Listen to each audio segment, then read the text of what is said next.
भाई बहुत ही बदतमीज लड़की है। भाईजान को तो देखो, उसे मनाने के लिए पहुंच गए। आजिजी की भी कोई हद होती है। अगर उसकी माँ की इतनी ही जिंदगी लिखी हुई थी तो इसमें भाईजान का क्या कसूर है? तुम मुझे एक बात बताओ, गैरों के साथ भला कोई इस तरह करता है? अरे लोग एक्सीडेंट करके लोगों को मरता हुआ रोड पर भाग जाते हैं, लेकिन इस लड़की को तो कोई एहसास ही नहीं है। मामा, मैं सोच रही थी कि रमशा के अलावा हमारे पास कुछ और डिस्कस करने को अब है नहीं क्या? क्योंकि वहां अफनान के पास जाओ तो वो हर वक्त रमशा पे गुस्सा होता है, मामू जान के पास जाओ उनको रमशा की फिक्र होती है, यहाँ आप भी सिर्फ रमशा रमशा रमशा ही कर रही हैं। मेरे कान पक गए उसका नाम सुन सुन के। हमारे पास कोई और बात नहीं है करने को क्या? हाँ, तुम बिल्कुल ठीक कह रही हो। हम भी क्या फजूल बातों पर परेशान हो रहे हैं। अब वैसे भी अब तो तुम्हारी शादी का टाइम भी कम बचा है। मैं तो ये सोच रही थी अलीजे कि कल तुम और अफनान शादी की शॉपिंग के लिए निकल जाओ ना। नहीं मामा, अफनान का मूड ठीक नहीं है अभी।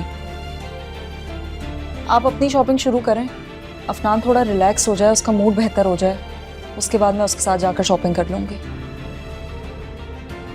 ठीक है।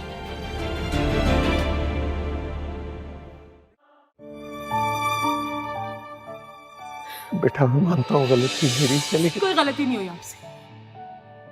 आपके मानने या ना मानने से मेरी माँ मुझे मिल जाएगी? मेरा नुकसान पूरा होगा?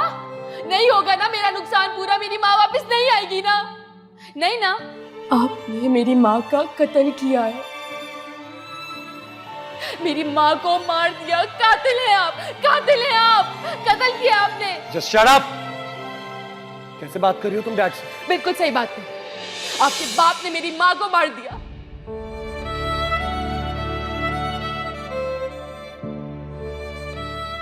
जज्बात में आके ये मैंने क्या कर दिया? मामू जान से इतनी बदतमीजी। अम्मी की जितनी जिंदगी थी अम्मी ने उतनी ही जी। आखिर इन सब में मामू जान का क्या कसूर? मुझसे गलती हो गई, मुझे इस तरह बात नहीं करनी चाहिए थी, मुझे उनसे माफी मांगनी चाहिए।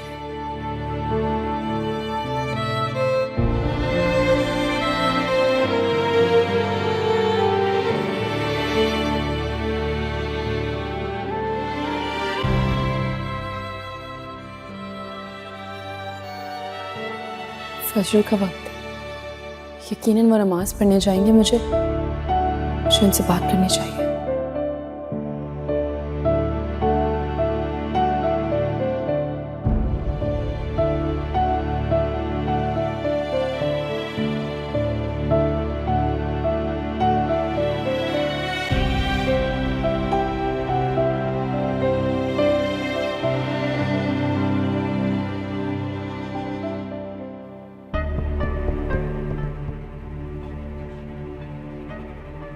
अस्सलाम वालेकुम रहमतुल्लाहि व बरकातुहू। रमशाद बेटा तुम इस वक्त यहाँ?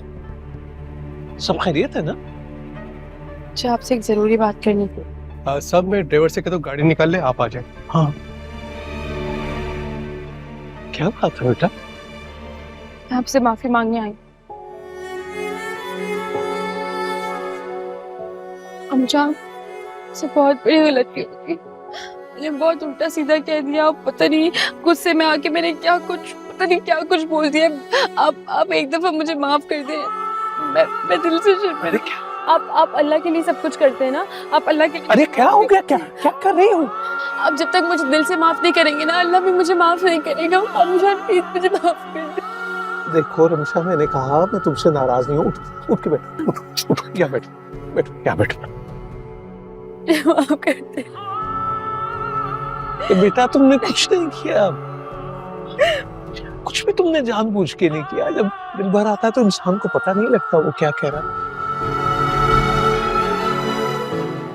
लेकिन यकीन करो, महनाज बहन की वफात का मुझे भी बहुत दुख है। अल्लाह उनके दर्जात बुलंद करे। इन्ना लिल्लाहि व इन्ना इलैहि राजिऊन। हम सबको उसकी तरफ लौट कर जाना। तुम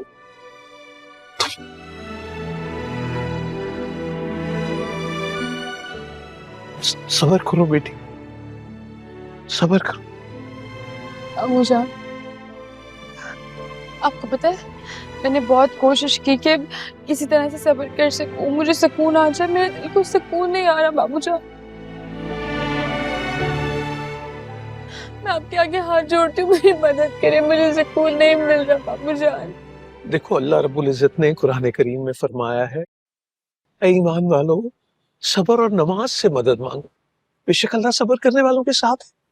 तुम नमाज पढ़ा करो ना बेटा, अल्लाह से बातें करो, अपने दिल का हाल बयान करो उसके सामने, उसके हुजूर।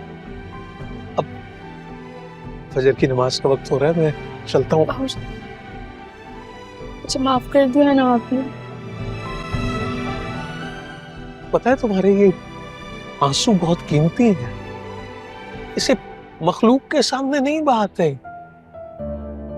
अल्लाह के हुजूर पेश करते। अल्लाह ने तुम्हें दर्द दिल से नवाजा है, तुम मेरे लिए दुआ करो, मेरे लिए दुआ करो।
अल्लाह पाक मेरी अम्मी को जन्नत में जगह देना। अल्लाह ताला मेरी माँ को जन्नत में आला मकाम देना। मेरे अब्बू को, मेरी अम्मी को, दोनों को जन्नत में आला मकाम देना। अल्लाह मुझे सुकून दे दे, मेरा दिल बहुत परेशान है, मेरी जिंदगी में सुकून ले अल्लाह, मुझे सीधे रास्ते पे चला, मुझे नमाज़ें पढ़ने की तौफीक अता फरमा।